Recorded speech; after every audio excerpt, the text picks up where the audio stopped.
Hello guys, ഞാൻ ഇന്നലെ repost ചെയ്ത വയനാട് ബ്ലോഗിന്റെ സെക്കൻഡ് പാർട്ടാണ് ഇത്. ഏകദേശം അടുത്തി തോന്നിട്ട് വണ്ടി സൈഡ് ആക്കിയിട്ട് കുറച്ച് കടന്നിട്ടുണ്ടായിരുന്നു. പിന്നെ ഒരു 8-8-9 മണിയാകുമ്പോൾ പഠിച്ചത്. രാവിലെ ബ്രേക്ക്ഫാസ്റ്റ് തിന്നത് ആടെയുള്ള തറവാട് എന്ന ഹോട്ടലിലാണ്. നമ്മൾ ഓർഡർ ആക്കിയത് പാലപ്പവും ബീഫ് കറിയാണ്. ഞാൻ ഫസ്റ്റ് ടൈം അത് ട്രൈ ആക്കുന്നത്.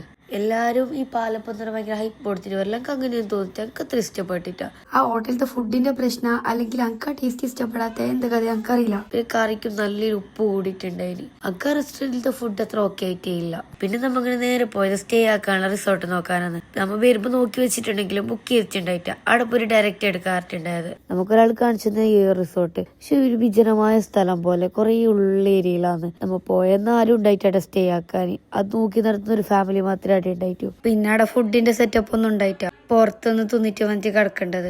നൈറ്റ് എല്ലാം നല്ല റിസ്ക് ആണ്. അതുമല്ല നല്ലോണം ഉള്ളിലേക്കാണ് റിസോർട്ട് ഉള്ളത്. അതെല്ലാം കൊണ്ട് നമ്മ വേണ്ടെന്ന് വെച്ച് പിന്നെ ഒരു കോട്ടേജ് പോലത്തെയാണ് നോക്കിയത്. അതൊക്കെ അല്ല ഇഷ്ടപ്പെട്ടിന്. കാരണം ഒരു പ്രൈവസിയുള്ള ഒരു കോട്ടേജ് ആയിട്ട് നല്ല ഉണ്ടായിന്. പിന്നെ നല്ല ആംബിയൻസും നല്ല ഉണ്ടായിന്. പിന്നെ നമ്മ ഫസ്റ്റ് നോക്കിയത് ഒരു ബാൽക്കണിയുള്ള ഒരു സെറ്റപ്പ് ആയതുകൊണ്ട് അടുത്ത നമ്മ ഗോൾഫ് വാലിയിലേക്കാണ് പോയത്. ഇത് നമുക്ക് രണ്ടാക്കും ഒരേപോലെ ഇഷ്ടപ്പെട്ടേന്. റൂം ആണെങ്കിലും ആംബിയൻസ് ആണെങ്കിലും നല്ല ഉണ്ട്. നമ്മ കൊറേ റിസോർട്ട് നോക്കിയിട്ട് നടന്നോണ്ട് തന്നെ ഓൾറെഡി ചെക്ക് ചെയ്യേണ്ട ടൈം എല്ലാം കഴിഞ്ഞിട്ടുണ്ടായിന്. 3-3:30 ചിക്കൻ ആക്കാൻ വേണ്ടിട്ട്. ചിക്കൻ ആക്കിയിട്ട് ബാക്കി പ്രൊസീജിയർ എല്ലാം കഴിഞ്ഞിട്ട് ആടെല്ലാം കുറെ നടന്ന് പിന്നെ നേരെ റൂമിൽ പോയതേ ഓർമ്മയില്ല. ഒറ്റ ഉറക്കം ഉറങ്ങിയത്. ഇന്നലെ നൈറ്റ് ഉറങ്ങാത്തോണ്ട് യാസച്ച് നല്ല ടയർഡ് ആയിട്ടുണ്ടായിന്. നമ്മ 4:30-5 മണിക്ക് ഉറങ്ങിയത്. പിന്നെ എണിച്ചത് 11:45-12 മണി ആ ഒരു സമയത്താണ്. പിന്നെ ഫുഡ് കഴിച്ചിട്ട് പിന്നെ ഉറങ്ങി. വയനാടുത്തെ ബാക്കി കഥ അടുത്ത പാർട്ടിയിൽ പറയാം. ബൈ.